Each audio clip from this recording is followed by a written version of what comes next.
जाते हैं, यहाँ तक की तो कथा आपने YouTube से भी सुनी होगी। यहाँ से आगे की कथा को लेकर के चले। जिस समय राजा जेवर सिंह का नौल का बाग सूख जाता है, सागर ताल के जल पाताल के लिए चले जाते हैं। जो कुआओं का जल था वो जहर का हो जाता है। इतना काम महाराज जेवर सिंह की दृष्टि पड़ने से हो गया बंधु। आहा, महारानी वाचल नाना प्रकार से रोने लगी, कहने लगी, स्वामी मैंने तुम्हें बार बार समझाया कि आप अपनी निगाह से पट्टी को ना हटाओ, लेकिन आपने कोई बात को नहीं माना। स्वामी पहला दुख तो मैं यही बहुत था कि हमारे घर में कोई संतान नहीं थी। महाराज लोग बांझ कहते हैं हमारे लिए, आपके लिए लोग नवल कहते हैं, लेकिन दूसरा दुख महाराज एक और बना लिया। अब तो प्रजा के लोग हमें तुम्हें ताना मारेंगे कि जेवर सिंह की दृष्टि पड़ने से नौल का बाग सूख गया। महाराज कहने लगे, ओरी रानी हमें ऐसा नहीं मालूम था कि हमारी दृष्टि पड़ने से हमारा बाग सूख जाएगा, और अभी तो हमारा बाग सूखा है। ना जाने प्रभु ने आगे को हमारी किस्मत में और क्या लिख दिया। बंधु बताया है, वैसे तो दुख बहुत हैं, पर बड़े दुख हैं चार। भूमि हरण भैया मरण, पुत्र और संतान। बंधुओं, महाराज जेवर सिंह और मैया बाछिल को प्रजा के लोग समझा बुझा करके महलों को ले जाते। चलिए महाराज, आप राजा हो, आपसे कौन क्या कहेगा। बंधुओं, महाराज जेवर सिंह रानी बाछिल आकर के अपने महलों में गुजरात करने लगते हैं, रहने लगे। लेकिन बताया है कि समय कभी किसी का इंतजार नहीं करता, और ना जाने कौन से मनुष्य पर कैसा समय किस समय आ जाए। मेरे कथा के नौजवान साथियों, बाग सूखने के बाद राजा को कई दिन महलों में व्यतीत हुए हैं। अब तो प्रजा में महाराज जेवर सिंह की लोग बुराइयां करने लगे, बुराइयां गाली देने लगे। ये निर्वंशी राजा है, इसका मुखारबिंद देखने से लोगों को भोजन नहीं मिलता, पानी पीने को नहीं मिलता। ऐसा राजा अगर इस प्रजा को छोड़ करके चला जाएगा, बड़ा सुख होगा। लेकिन बंधुओं, राजा किसे कहते हैं और राजा कैसा होना चाहिए? जिसकी प्रजा में कोई बुराई, कोई बदनामी ना करे, वही राजा होता है। एक दिन महाराज जेवर सिंह ने अपना घोड़ा सजाया और घोड़े पर सवार होकर के राजा जेवर सिंह ददरेवा में घूमने लगे। देखूंगा कि प्रजा में मेरी कोई बुराई तो नहीं करता है। और कैसे जा रहे हैं? घोड़ा लो सजाए, राजा ने पलनाए करी अवारी रे।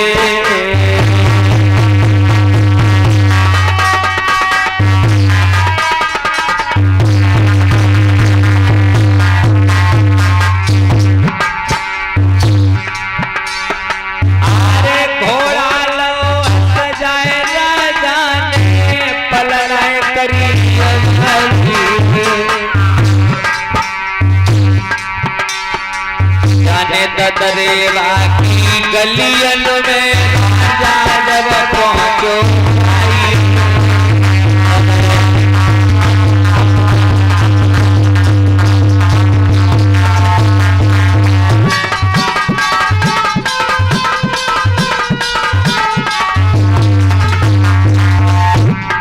आज मेरे कथा के नौजवान साथियों, राजा जेवर सिंह ददरेवा में घूम रहे हैं, लोग बुराई कर रहे हैं, राजा को देख करके लोग चुप हो जाते हैं, क्योंकि राजा कहीं बुरा लग गया तो फांसी पर चढ़ा देंगे, अपने राज्य से बाहर कर देंगे।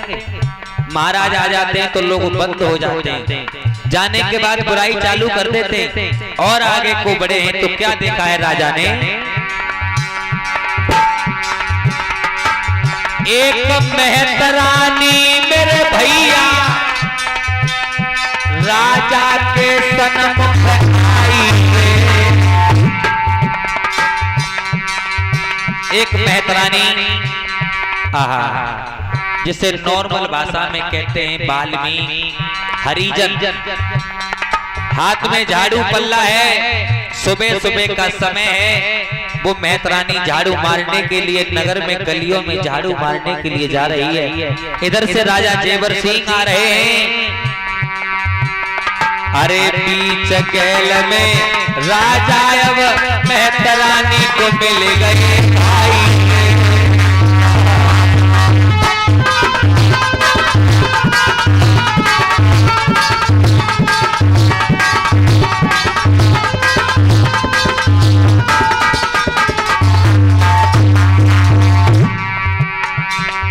भैया होनी है बलवान, सीताराम होनी है बलवान, समय को चक्कर भारी है। भैया होनी है बलवान,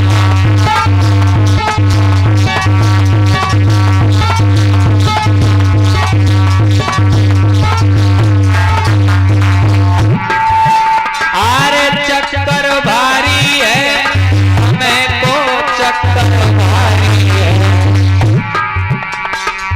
पिरविस होनी है बलवान, समय को। और ये इसी के बीच में दान प्राप्त हुआ है 50 रुपए श्रीमान जीराज सिंह, ये बाबा के चरणों में दान करते हैं इसी कस्बा से। और 50 श्रीमान मौकम सिंह इसी कस्बा से दान करते हैं। कामनाएं करेंगे बाबा जहारवीर से ऐसे भक्तों के भंडार भरते रहे, जय जयकार होती रहे, जीवन मंगल हो। विधि का विधान कि मेहतरानी को राजा जेवर सिंह दिख जाते हैं, तो मेहतरानी ने राजा जेवर सिंह को देख करके और 3 बार पल्ला पृथ्वी में मार के मुंह फेर के खड़ी हो जाती है। ये नजारा राजा जेवर सिंह ने देखा तो मन में विचार किया, प्रभु इस मेहतरानी को क्या हो गया जो हमें देख करके इसने मुंह फेर लिया। और मन में विचार पैदा किया कि मैं मेहतरानी से अवश्य पूछूंगा कि इस मेहतरानी ने हमें देख करके पीठ को क्यों फेरा। राजा जेवर सिंह मेहतरानी से कहने लगे, मेहतरानी एक बात बताओ, अभी तुम ठीक से झाड़ू लगा रही थी लेकिन हमें देख करके तुमने पीठ को क्यों फेर लिया। मेहतरानी कहने लगी, महाराज इस बात को ना पूछोगे तो अच्छी बात होगी, क्योंकि आप राजा हो और मैं मेहतरानी हूँ। अगर मैंने कुछ कह दिया और महाराज तुम्हें कुछ गलत लग गया तो महाराज आप मुझे फांसी दे सकते हो। जेवर सिंह कहने लगे, नहीं बताना तो पड़ेगा, कारण क्या है। महाराज कहने लगे, मेहतरानी अगर तुमने हमें ऐसा कुछ नहीं बताया तो हम तुम्हारे लिए पुनः फांसी दे देंगे, इसके लिए तो तुम्हें बताना ही अच्छा है। तो मेहतरानी कहने लगी, सुनो महाराज, अगर आप नहीं मानते तो मैं आपके लिए बताती हूँ कि मैंने आपसे पीठ को क्यों फेरा। महाराज आप एक निर्वंश राजा हो, पुत्रहीन राजा हो, नगर में तुम्हें जीने का कोई अधिकार नहीं है। और महाराज आज मैंने तुम्हारा मुखारबिंद देखा है, आज मुझे खाना नहीं मिलेगा, पीने को पानी नहीं मिलेगा, इतने शब्द सुन करके राजा कहने लगे, वाह मेहतरानी, हम पहली बार सुन रहे हैं कि हमारे मुखार में देखने से भोजन नहीं मिलता है हमारा, ये सत्य बात है। तो सुनिए, आज भोजन लेकर के मेहतरानी मैं तेरे घर स्वयं आऊंगा और तुझे भोजन खिलाऊंगा। अगर तुझे भोजन नहीं मिला तो जो तू कहेगी वो सजा भी भुगतूंगा, और जो तुझे भोजन मिल गया तो तुझे और तेरे बच्चों को फांसी पर चढ़ा दूंगा। इतने शब्द कह करके राजा चलते हो जाते। मेहतरानी ने पैर पकड़ लिए, महाराज अगर मुझे भोजन नहीं मिला तो आप फांसी पर तो चढ़ा दोगे, मिल गया तो, लेकिन यदि नहीं मिला तो आपके लिए दंड होना चाहिए। और बंधु सत्य बात है, जो कानून प्रजा को होती है वो राजा को भी होती है। महाराज कहने लगे, सुनो मेहतरानी, अगर तुम्हें भोजन नहीं मिला तो मैं इस राज्य को छोड़ करके भगवान का भजन करने के लिए वन को चला जाऊंगा, इस राज्य में नहीं रहूंगा। ये शर्त मंजूर हो जाती है बंधुओं। और राजा देवर सिंह महलों को रानी बाछल के पास चल देते हैं और द्वारे पर जाकर के आवाज लगाने लगे, रानी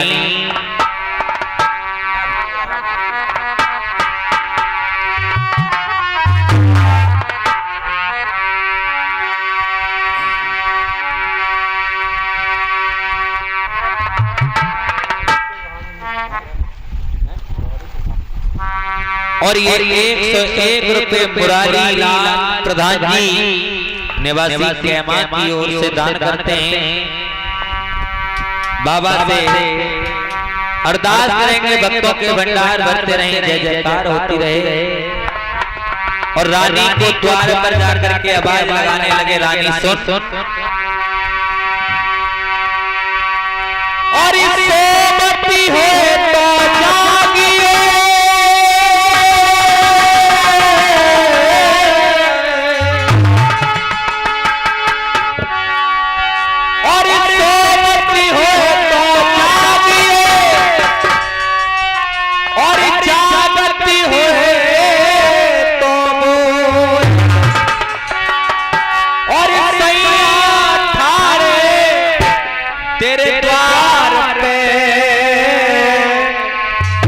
रानी झझन की बारे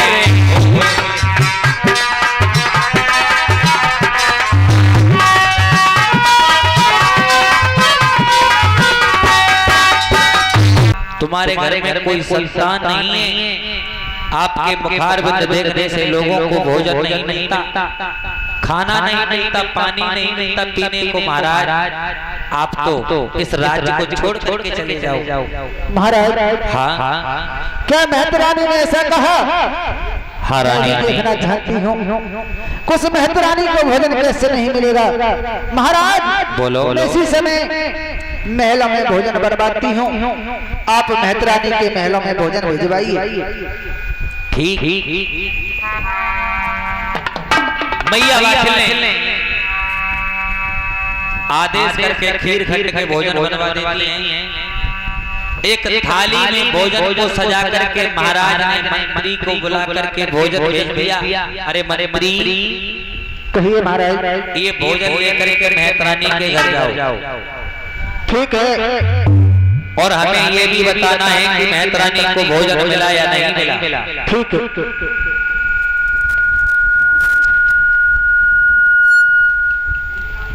इसमें बार-बार इसे क्यों छेड़ रहे हो भाई? माइक के लिए क्या है? इसकी ई को कम करो।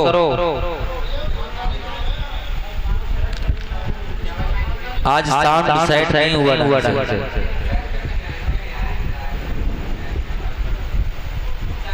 मेहतरानी के लिए नसीब नहीं मिला। क्यों नहीं मिला? महाराज उसके घर 4 मेहमान आ गए, भोजन तो मेहमान खा गए। कोई बात नहीं, मैं दोबारा भोजन बनवाता हूँ, दोबारा भोजन लेकर जाओ। अपनी आंखों के सामने मेहतरानी को भोजन कराना। ठीक।